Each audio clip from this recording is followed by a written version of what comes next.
This is the LAN. It's the 18th episode, and I'm K-Man the One, also known as Nick Caven, and I'm AMD Red Team Plus. And today we have a variety of topics here. Let's see, we'll start with Castiel, but first we'll do intros here. So, as I already said, I'm K-Man the One, and I'll start with you, jajone. Okay. Hey, everybody. I've been out for a while here. Work has been killer lately. So, still is, actually. Yeah, I'm the resident dork of science, so to speak, here. I professionally work in research with biochemistry and genetics. So, usually when we have science-based topics, I try to give a little bit more detail than you're going to find in a clickbait BuzzFeed article. One that will actually give you some connection with reality in that case. So yeah, that's pretty much my role. That's what I do around here. So Okay, Castiel / Reese / whatever. I am Castiel for this particular show.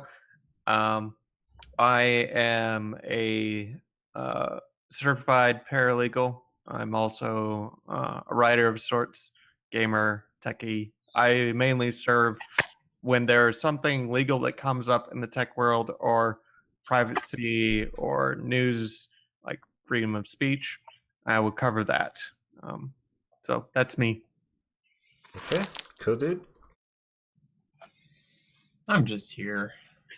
Aren't we all? I got nothing better to say. You're also known as Agent Tinfoil, or were for a while. no, he plus. still is. He still is. He provides. Sometimes he provides meaningful. Semi-retired off the books agent. Yep, and then KemoKa. I'm KemoKa. I'm from the forums. This is my second time here, so I don't really do anything. I'm not very knowledgeable about anything unless it's solar, but I don't like talking about that because it's really bad. I like enterprise gear. That's basically it. Not a whole lot else. So, hello. Okay, now that we finished that, it's Castiel with topic about, what is it here? Geolocation, Privacy, and Surveillance Act. Okay, so this one is actually interesting. The bit you actually want to go for this is you want to go to the text to actually get into what this actually is about. So this actually relates to your data on your phone in particular. What the police were doing is they were going to the cell phone providers without a warrant and saying to them, give us this data on this person. There was no warrants involved in this. And so this bill is to fix that, to where they have to, if this passes, they will have to have a warrant presented to the third party that they need this data. So essentially, they need to actually obey the Fourth Amendment. Pretty much, yes. Right. That's nice to hear. Yep, that's what this does. That's pretty much all there is. We'll see where it goes. I'm keeping an eye on it. I'll let you know whether or not it passes, and it'll have to go up the chain. We'll see what happens with it. It's supported by a lot of different people. It's gotten good word of mouth from most of the congressmen. They like it. They think it's a fairly reasonable request. It's not ridiculous. And it has support in the Senate as well. So we'll see how far this goes. But so far, it looks like it'll go all the way. Nice. That's good. Yep.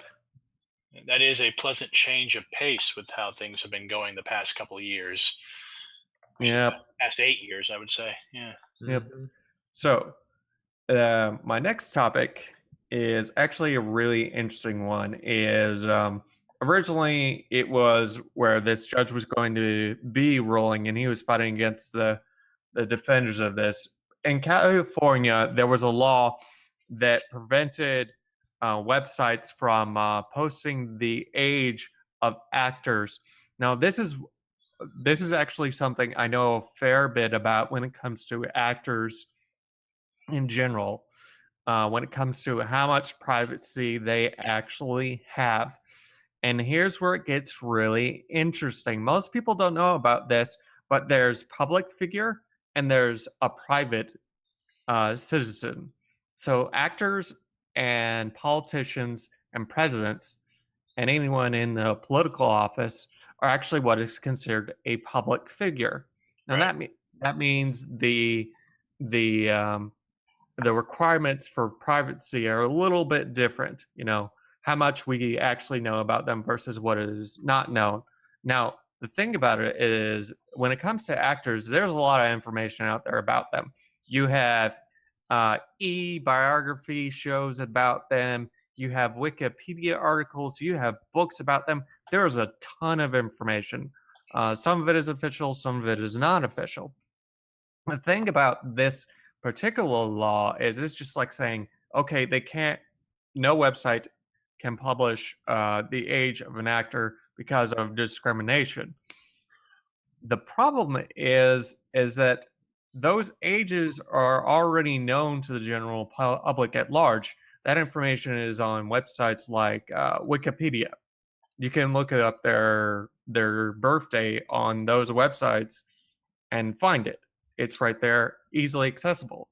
So the fact of the matter is they were saying this was, you know, to protect them. But this judge wisely ruled that no, you can't do that. I'm sorry. I don't see a need for this law to exist. So he's blocking the law completely. Now it could be appealed, but the thing is that any judge who sees this is just going to shake their head and start laughing ridiculously. And yeah, that's all I have to say about this. The judge ruled right on this, in my opinion, because this is one where you have a public figure versus a private figure. Right. Okay. All right. Okay, let's see here. We have ChemoKa up next with the spreading bacteria topic here. Yeah, so this is something I found, but it's probably best that Jajone, you're probably going to have to pick up on this because I have no idea what I'm talking about here. So it turns out, and Sounds like a plan. yeah. So no one opened up this article because it's going to start playing a video at you, but it turns out that shredding bacteria. So this is titled "Shredding Bacteria with Technology from Insect Wings." So it turns out that dragonfly wings have or the way that they're structured is that they have these tiny little nanopillars. They're kind of like spikes, but they're not spiky. They're not sharp on a relative scale. It turns out that if bacteria get on the surface, they start dying, and so it looks like, so under an electron microscope it looks like a bed of nails, but the way that it works is that instead of puncturing the cells and kind of just like the nails thing, is that the bacteria secrete like a substance that traps them, that sticks them to the pillars, and so if they try to move, it's stronger than their ability. Their adhesion to the pillars is stronger than their ability to move.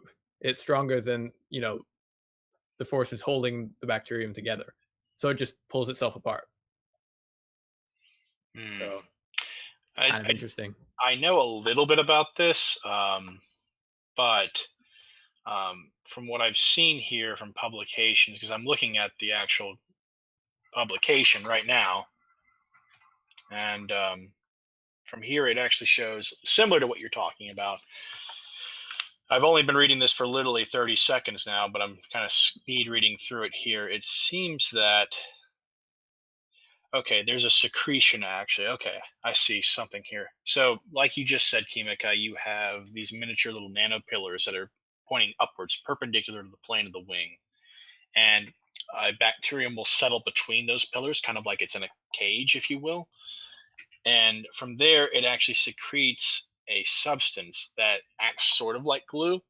But whenever the insect beats its wings, the pillars fluctuate and like expand and contract. And this pulling mechanism is how it actually pulls them apart. Uh, And so, yeah, that seems to be what I'm seeing so far. Yeah, actually it's some kind of, it's a protein they're excreting. Actually, the pillars excrete a protein that binds to the cell membrane. Some weak covalent bonding, but it's enough to keep them locked into place. So I think when it's okay, yeah, that's it. Yeah, they pull them apart through covalent bonding right there, and the actual stretching of the pillars inward and outwards as the insect beats its wings. Okay, all right, yeah, that's interesting. yeah, it's kind of, it might be, they're hoping for it, from what I can gather, they're sort of hoping that there's going to be kind of a Practical application. practical application for this, but you're going to have to require that whatever surface you attach the stuff to is going to be like flapping or whatever. Or really more that there's some kind of curvature, so to speak, that Mhm. actually fluctuates so that the pillars can actually bend and contract and things of that nature. But Antimicrobial rubber bands. yeah, essentially.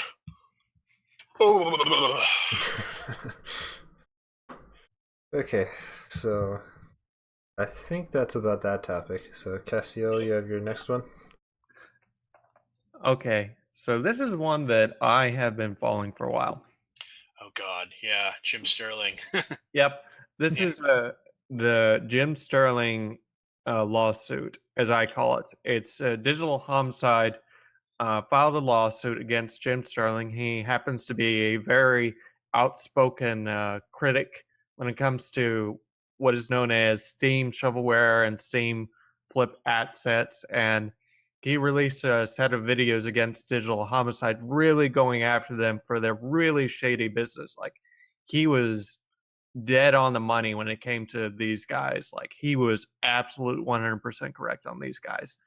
And they sued him for defamation and all these other things. And I've read the actual filing against him, and it was insane what they were alleging against him. It was ridiculous. And they were asking for $10 million.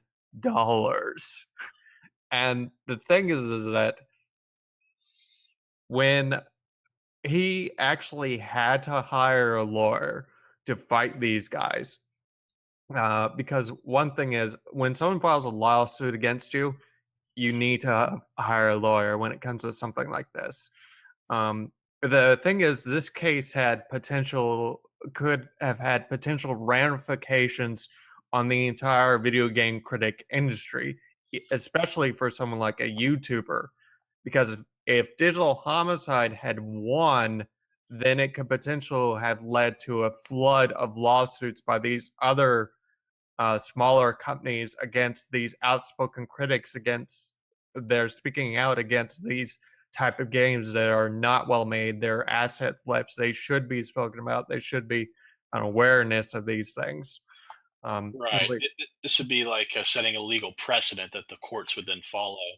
Yeah. That's why I was following this case. The good thing is that this case was dismissed.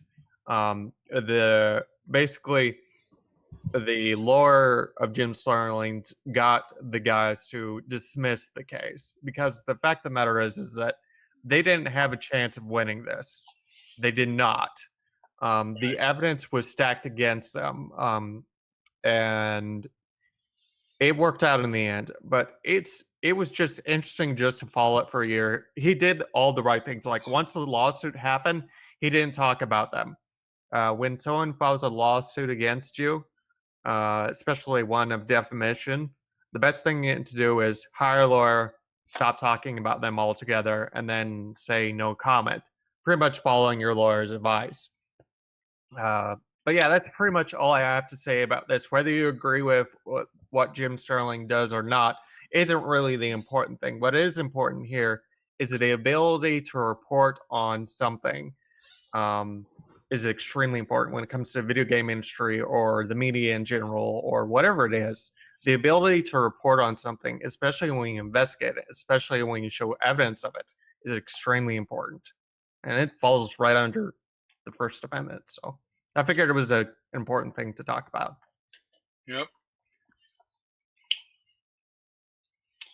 All right, so I guess we can move on to something else from you, Castiel, here concerning the FCC watch here. Yep. Yep. Okay. Who's watching the FCC every day? I am every day. Our Good. daily watchdog. We need Yep. someone. Yep. So the FCC had there on March 2nd, there would have been an implementation where the internet service providers would have had to ask you to sell your data to a third party. They would have legally been required to do this. But because of the current FCC head, that's not going to happen. He's like, no, we're not doing that. We're actually making this go away. We believe in privacy, but not like this. And I was like, so the important thing about this, the reason this came about is because of all these data breaches. This ruling was supposed to basically make it so the websites would have to, and the ISPs would have to, one, be able to encrypt and secure your social security numbers, your credit card numbers, and your passwords. It was going to be required to do that. Yes, it would cost the companies to do that, but when it comes to things like that, that is stuff that should be protected because of identity theft out there and all the other things. So I'm not surprised the FCC actually did this with the way they've been behaving recently. And I was kind of hoping that they would have forgotten about it and just let it happen. And I'd be like, yay, it exists for like maybe a week before they realize, oh, we should get rid of this thing. But no, they realized beforehand and got rid of it. And I just get sad watching the FCC each week. Yeah. That's all I have to Sad face. Sad. We went from a not completely pure evil FCC, but still pretty evil FCC to like one that is like pure satanic evil. They're very anti-consumer at the moment. Thanks, Mr. Pie. Yeah. Yeah. And on a completely different note, we have jajone with the 7 Earthlike worlds. Well, let me clarify something here. This has been out since I think Tuesday or Wednesday. People have been chatting about this, and you get so many clickbait articles when they say 7 Earth-like worlds, which is more than likely bullshit. What this really is an actual description of is these are planets that have roughly Earth-like density and mass and size. They're the physical shape in terms of its size and density and gravitational pull is very similar for most of these. The thing is, these planets are orbiting a very what's known as an ultra cool red dwarf, which means it is, even though this star is 40 light years away, you cannot see it with the naked eye. It's so dim. And it is very small in comparison to our own sun. It is not even 1/10 of its volume, and is much colder. And these planets are not even, not even 1/5 of the distance from that star that Mercury is from our sun. They're very, very close, which is the only reason why they think these could potentially have liquid water on them, being that close. And this whole notion of there being, it could be habitable worlds, well, that's extremely unlikely. The reason being is because when a planet gets that close to a star, even though it's about 1/10 the size of our sun, that makes it 100 times the size of Jupiter easily. It's still fucking massive. And the gravitational pull is going to be powerful enough that when it gets that close, it's probably going to get tidally locked, where one side is always facing the star and the other one's always in darkness. And it was I was reading through the actual Nature publication that they had here. This solar system, they're calling it TRAPPIST-1, based on one of the observatories that got most of the data here. But one of them had the year, like an orbit around the sun, is a day and a half, like one of our day and a half like lengths here. That's the first one, and the one that has further out is like the second to last one, and the furthest out there is a little over 12 days to orbit the star, um, which means that these planets are in such close proximity to each other that they look like the moon in reference here on Earth. Like you could probably see the geological formations on these worlds if you were standing on one. You could probably see the others and be like, oh, okay, there's assuming there were like things like oceans and continents. Oh, there's a continent there, just with the naked eye, just looking up in the sky. The problem is that, let's just say for the sake of argument, that we have a very bizarre scenario where somehow, some way, these planets are actually rotating on their axis and you don't have them tidally locked, which, while possible, is extremely unlikely. The problem is that being that close to the sun, even though it's much colder, does not mean that it's not getting bathed in a shitload of radiation. Meaning, if you were to stand on the day side of any one of these worlds, even the ones that are like 12 and a half, or not even 12, 12.3 days for a year out, you'd probably not live very long because of the radiation alone. That's assuming it had an atmosphere very similar to Earth, a magnetic field that's very similar to protect from shitloads of radiation, because unlike what a lot of BuzzFeed articles and other bullshit will like to tell you, the ozone is not our primary defense against radiation. No, it is not even close.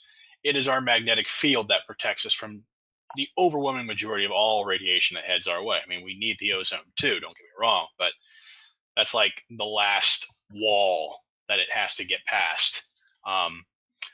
But on these worlds, yeah, it just, the odds of life as we know it being able to survive is extremely unlikely. These would be not fun places to live. We just put it that way. Now, the good news is that, okay, this would be something where,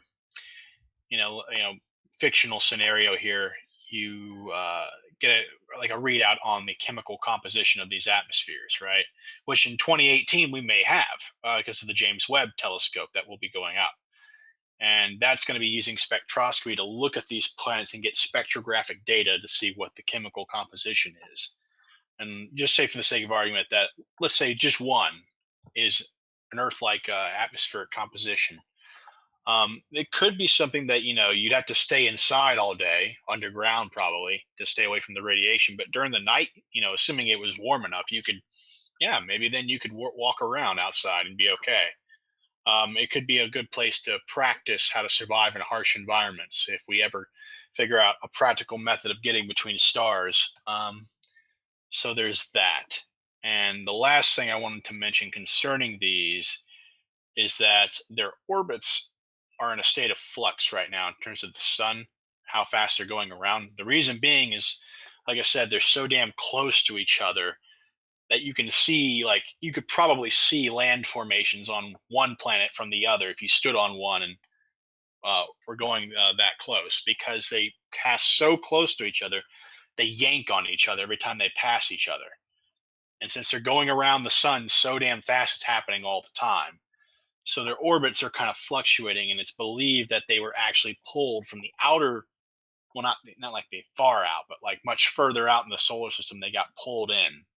And so there's kind of a notion that they may eventually end up spiraling into the sun and getting sucked in. So yeah, it's interesting little notions of what we've got here, but definitely not Earth 2.0. It's just not likely to even be possible at this point.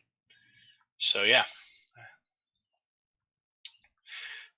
So yes, I have the next one.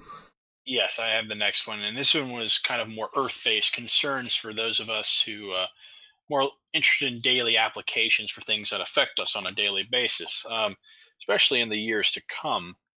I was going to say that one of my things that in my professional life is that I've been working with is involving CRISPR gene editing. And for those of you who don't know what that is, I highly recommend a Google search. It will actually give you something that resembles accuracy at this point, but essentially it is a brand new form of gene editing technology that didn't exist even 5 years ago. We had before that lentil viruses, retroviruses that rewrite DNA, but they often broke a lot more shit than they fixed. So it was very clumsy, blunt instrument methodology to try and change something. And it usually had to be a very large sequence of DNA that you were trying to edit. You couldn't do small little fine tuning processes really. CRISPR, on the other hand, enables you to edit very small sequences of DNA. In fact, we have processes now that are being worked out that can edit literally a single base pair.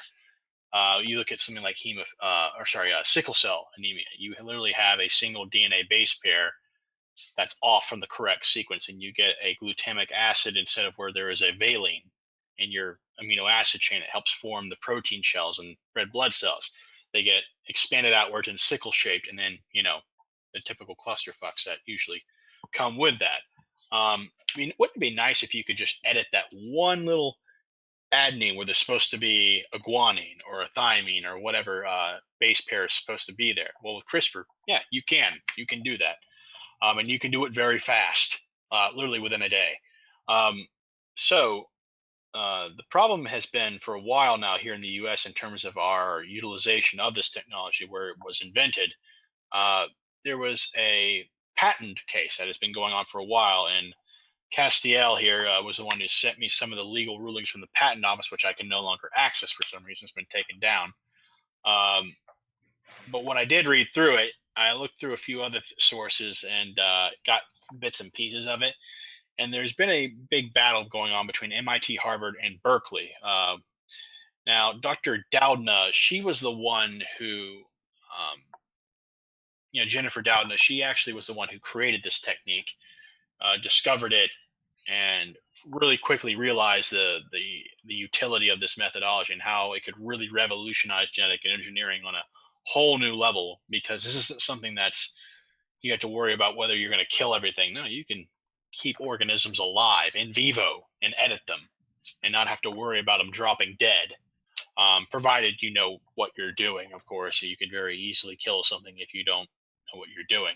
But yeah, this technology has been on the pipeline for doing gene editing for people who have hereditary diseases, hemophilia, sickle cell, the markers that make you predisposed to develop Alzheimer's, cystic fibrosis, you name it.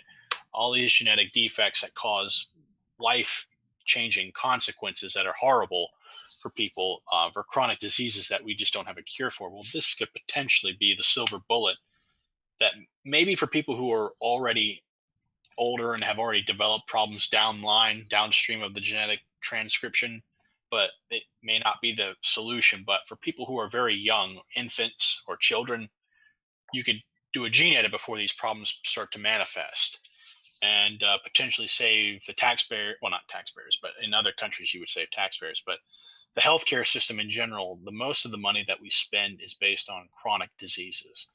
Things that like asthma, diabetes, heart disease, and other ailments that we just don't have a fix for. We're not spending billions and billions and billions of dollars trying to cure bacterial infections or get over the common cold. That's not the problem. So it would be nice if we could have a way to not only cure these diseases, but also prevent them from happening in the first place. And the patent wars have been going on between MIT, Harvard, and Berkeley the past 2 years now. And this has actually inhibited our ability to use these in live human trials for quite a while because, okay, who owns the process? Who gets to use this? And whose intellectual property is it? And so it was recently came to the first decision from the courts that the patents, 46 of them, will be going to MIT, Harvard, which was at first glance very confusing because Dr. Doudna works at Berkeley. She published first. She had data first. She proved to the whole scientific world, no, she's the one who came up with this. She even filed for the patent first.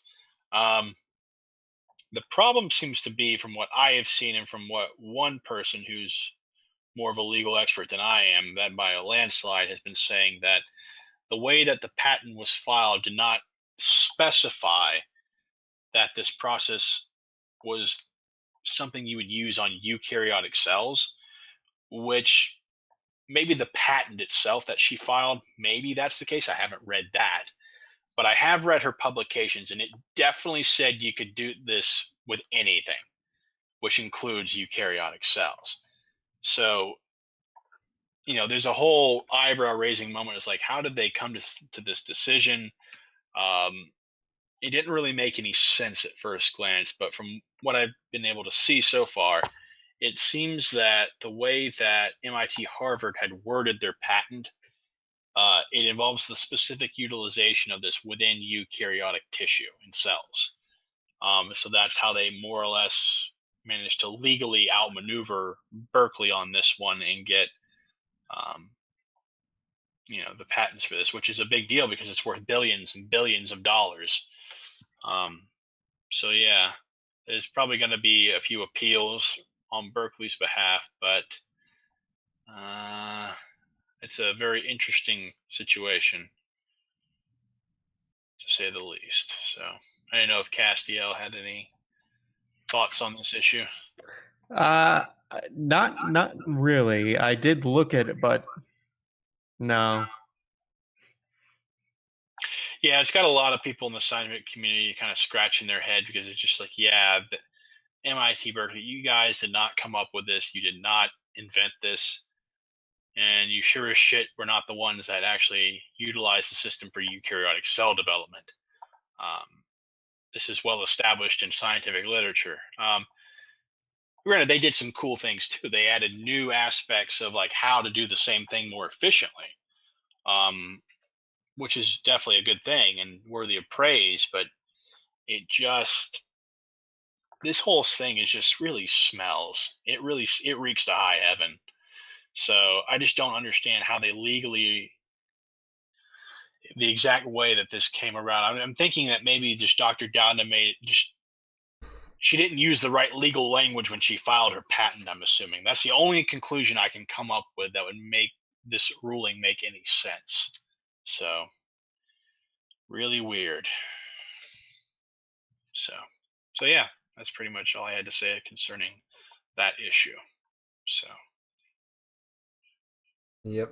And on a totally different note, we have the Ryzen announcement that came out at the beginning of the week. So now we have confirmed that there's going to be 3 of them that launch on March 2nd. And got some preliminary benchmarks here from AMD that say that the 1800X is going to equal the 6900K in Cinebench, and it's going in single thread, and it's going to beat it in multi-thread. So this is only one bench though, so we have to take that a bit with a grain of salt, but it looks very interesting, and the price points are $329 for the 1700, $399 for the 1700X, and $500 for $499, $500 for the 1800X. So Yep. It looks like one hell of a price performance ratio deal here, which is exactly what AMD needed to do. That's why I'm concerned about one thing concerning this, which is that, yes, this is phenomenal bang for the buck, and it's going to kick Intel in the ass for the better part of this year, I would assume. But my thought process is going more towards Skylake E when they're going to be coming out with that, and particularly the performance bump in terms of instructions per clock. Because from what I was reading, it seemed like they were going for a 10% increase with that over what they have with Kaby Lake, most recent launches, which is almost virtually no different from the original Skylake that they put out. And if they do have a boost of 10% or more over their previous gen, it's going to be a slight edge over the Ryzen-based stuff.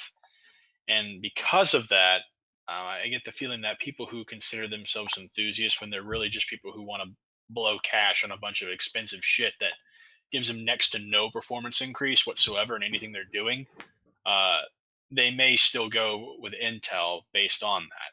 Although my thinking is that the data centers that's where I think Ryzen will shine because of the low 95 watt TDP for the most powerful one, Yeah.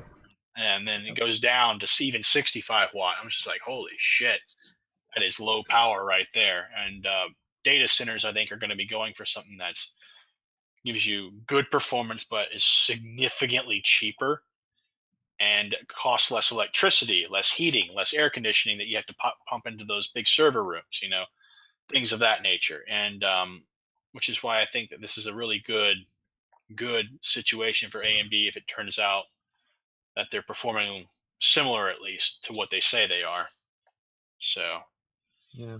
Yep. One thing I'm interested in with Ryzen is cross-platform emulators like Dolphin and CMU, because those things require a lot of single-threaded performance, and I'm hoping that because historically in the past, Dolphin and CMU have suffered awfully when they're using like AMD FX chips. Like AMD processors are just awful. yeah, So if these CPUs that if these Ryzen CPUs can perform reasonably well at those emulators, that would sell me on those. yeah. Yep. And then Well, I think that the one thing that we can all take away from this, if you just wanted to numb it down into one sentence, is like, look, $1,100 performance at $500. Go get it. Yeah. Intel's going to Yeah. have to step up their pricing game, because $1,700 for a 10 core, like $1,000, still $1,000 for an 8 core. They're smoking. Yeah, Crack. yeah. They're smoking crack. No, I mean, honestly, like, people who buy those things, I'm like, do they even understand what it is they've just purchased, like, in comparison to something like a 6 core? You better damn well know what you're doing with that. Otherwise, you're You would think that, but no. at the same time, Nope. I've seen it too many times, not on YouTube, but people that I know personally who have a lot of money on their hands and don't know shit. Yeah, they would be tempted to go that route. This is 2 more cores over my 8 core. I gotta spend $1,700 It's for better. that. Bigger numbers are better, right? Well, I mean, yeah, they're assuming that, one, that it's even worth what they're charging, and two, that it's going to provide any observable difference in their daily, performance on their computer. It's just like, marketing. no, not for you guys. No, not even a little. So, Yep. And then but I don't think that's going to apply to like 95% of all people who are out there shopping, though. So it's Right. They're not the target market. I hope they're not the target market. I'm hoping that, like, because in like, I'm hoping that this kind of takes off. I'm not sure what's going to happen in, like, the business end, like where you've got these massive companies outfitting entire skyscrapers with thousands and thousands of desktop machines, just clones of each other. I can't remember, like, I think it was like back all the way back to the Athlon X2 days where those were being deployed in offices. They haven't really done that since. So big market that it would be in AMD's interest to try and get into. Yeah. Excuse me. And now we have quick topics. The first one here is Cloudflare. Yeah, Cloudflare leaked all the things. So. Woo! What? We don't have encryption issues. What are you talking about? Everything's fine. Actually, Yahoo recently had to put out another email about another breach, not like the one from 2 years ago, but like another recent one. It's like, oh, jeez. Yep. These people just can't keep it together, can they? No, I think it's a combination of things with a lot of big companies. I think they legitimately do not give a shit about encryption. They don't understand it. They don't understand the value of it unless they get hit in a dollar value way.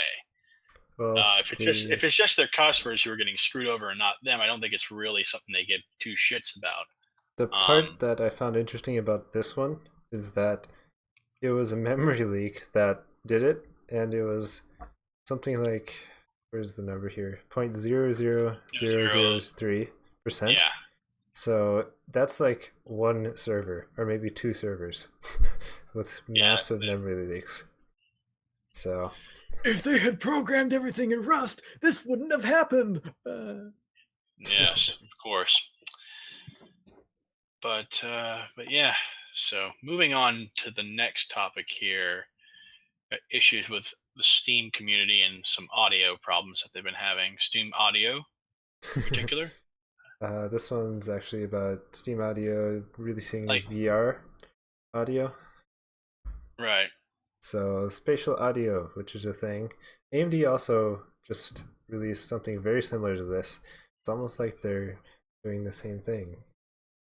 But yeah, it looks kind of interesting, although we kind of already have this because stereo and high quality surround sound is already a thing. So Yeah, because I mean, the only thing I can think of about this that would be of any benefit, because they talked last year about a VR audio-based system that was going to take into account the actual physics of what would happen if a sound came at you from a certain direction with a bunch of stuff in between, pillars or a person or something of that nature. But what we have already is pretty good, I think, personally. So There's there's an audio there. It's not a video, but it's on YouTube. I think it's called the virtual barbershop, and basically it's some guy took a microphone, stuck it on a chair, and goes around the room, and you can hear him everywhere. You can hear him in front of you, behind you, to either side.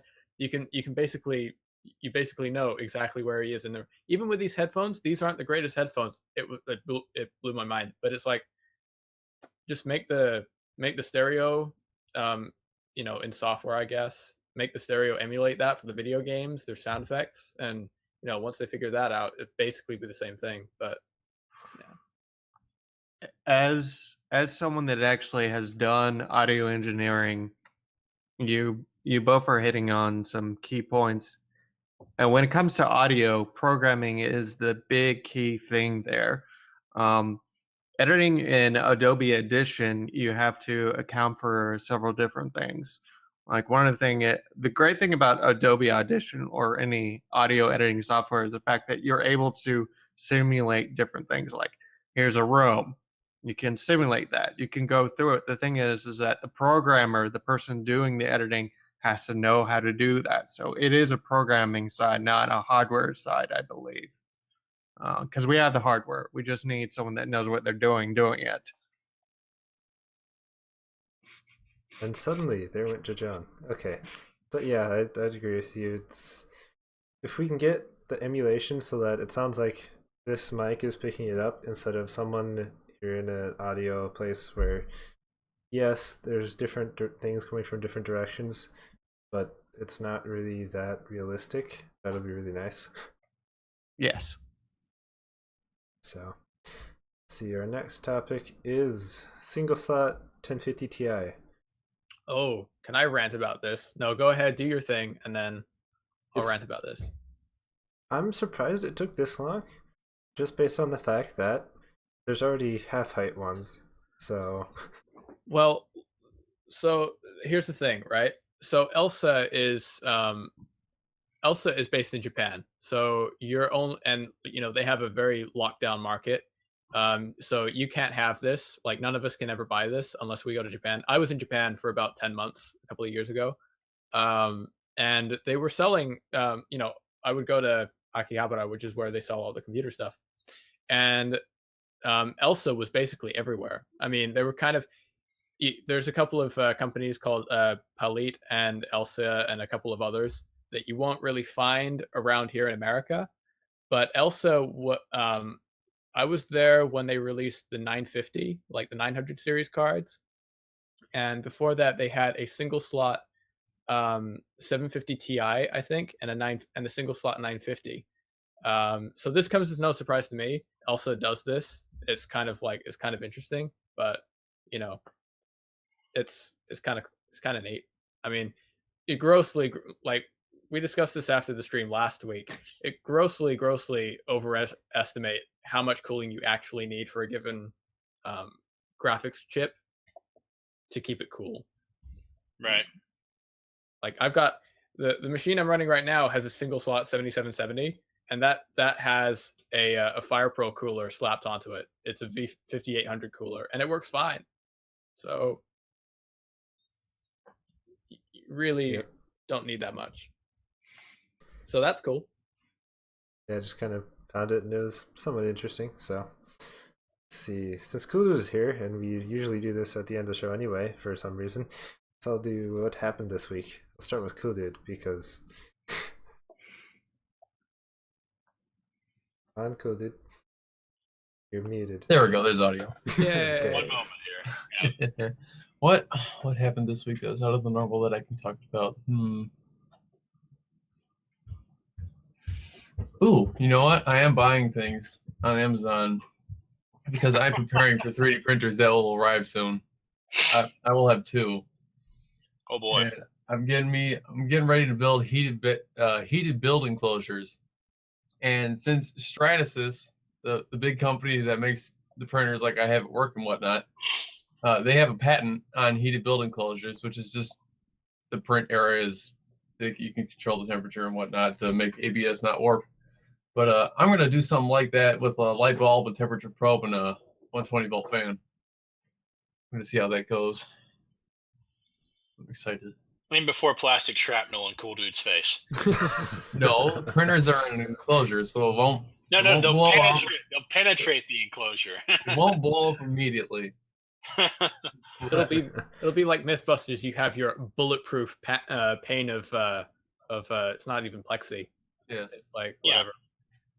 But as it's going right now, the first 3D printer should be here within any time a week from now till when the universe goes, because it's a Kickstarter. I don't know when it's going to get here. I'm so sad. Is that one of those i3 printers that you get from China? You have to build it yourself. No. All right. I thought This one's different. I thought the you were other getting one of those. is the real deal Prusa i3 Mark II. That will be here in 5 weeks. Yeah, And you're gonna have that's- fun with that. I will. I will have Yeah. much fun. I already have Yeah. things I'm going to print before, and just Mhm. intensity intensifies. But Yeah. yes, exciting. Yeah, I have one of those printers, and it's a timorous little beastie, but it does the job pretty well. Mm-hmm. Him before the 3D printed gun light. Oh, that's happening. Yeah. Yes. Okay, my Glock's out my truck, but for any of you watching that are even remotely enthusiastic in guns, Surefire, the company, makes a light called the XE1. It's a very small flashlight that is good for small frame handguns, and I want something just smaller. I know. So- So does it stick out in the front of the barrel? Yes, because the 1/8 inch difference between the battery cap and the end of my muzzle, everyone on the forum cares about for some freaking reason. If it looks like shit, that's why. There you go. That's why I have to design my own flashlight, because you people. Yes. You'll Yeah, thank my us. parents are yelling at me now to come eat burritos, so have a Yes. good time with the rest of your week. You'll people. thank us for this someday, cool dude. Okay. Adios, hombre. You can go next, John. Me? Okay. Yes. What's been going on this week that's of any interest whatsoever? Well, just work, and more work.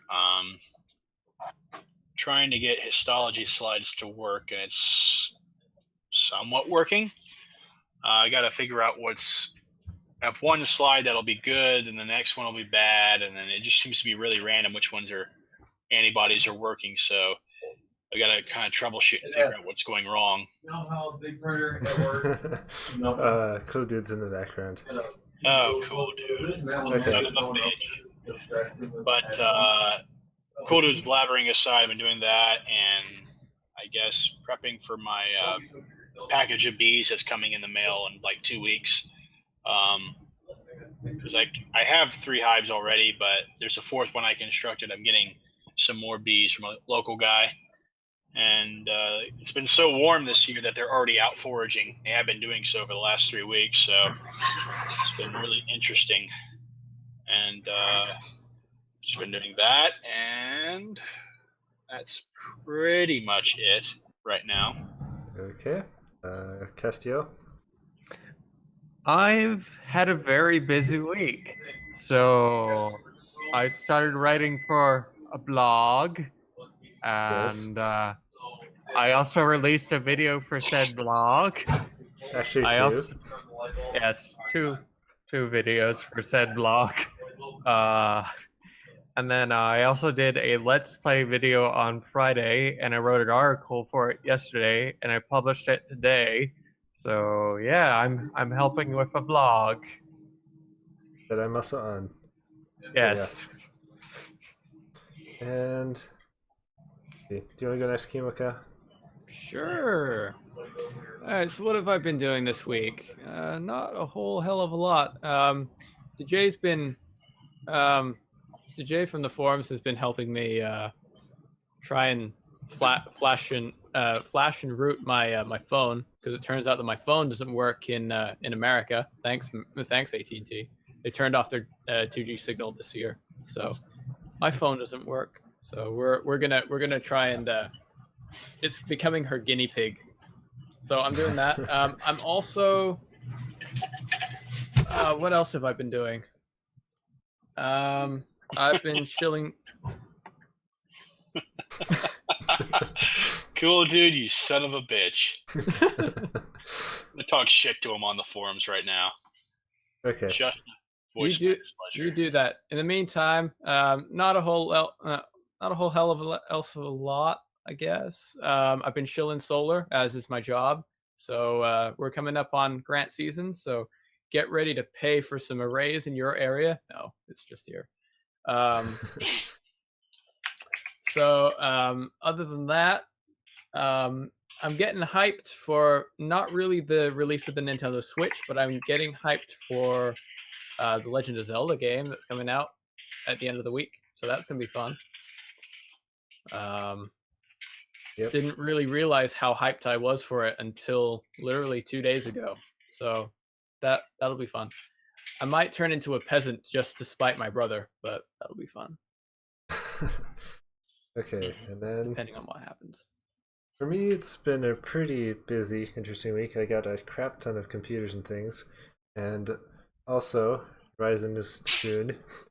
And then I've also written a lot of blogs and things on the same website that Castiel's on, because I own it with my dad. So, and also videos are coming soon.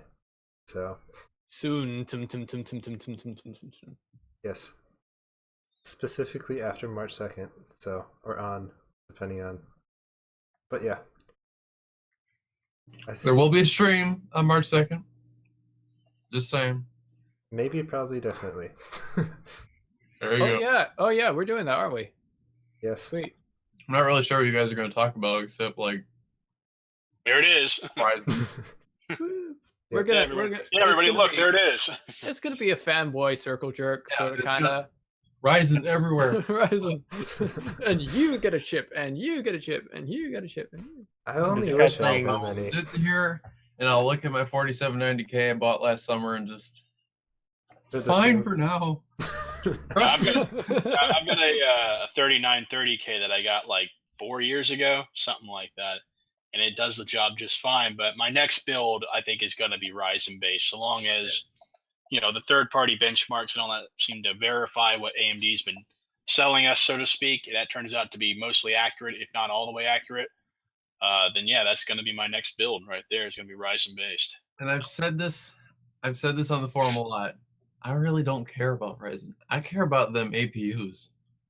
Because the ITX rig from the LAN, the ITX rig from LAN Syndicate where this was, yeah, it's coming back with Ryzen or whatever name they come up with them APUs. Is it- Damn, get on it already. Is it actually gonna work this time? Because it kind of broke. Yes, because it will not have an MSI motherboard in it.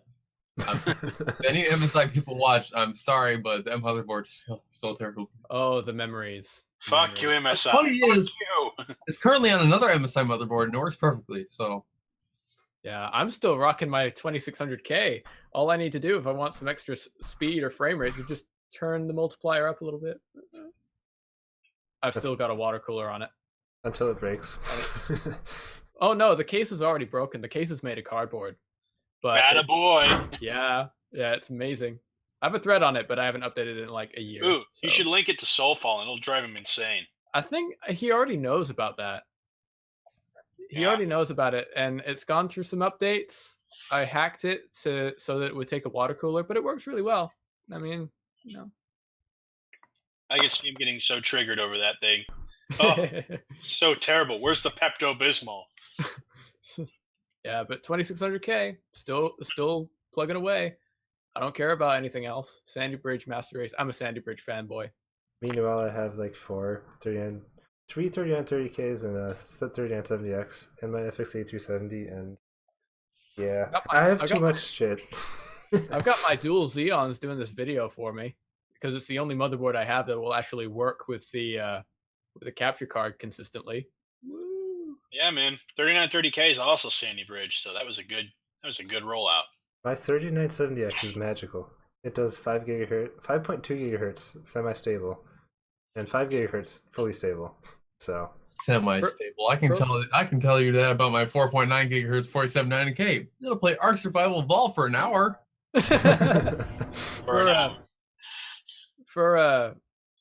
For giggles, like whenever we have like one of those versus Ryzen benchmark things, I keep my 2600K at stock, and whenever one of those benchmark threads comes up, I just go into the BIOS and set the voltage, set it to 5 gigahertz, and then set the voltage to 1.47, and just run it. It'll run for like 10 minutes in time, for, like enough time for me to do the benchmark, and then 5 minutes later it'll conk out, and I'll just reset everything. It works fine.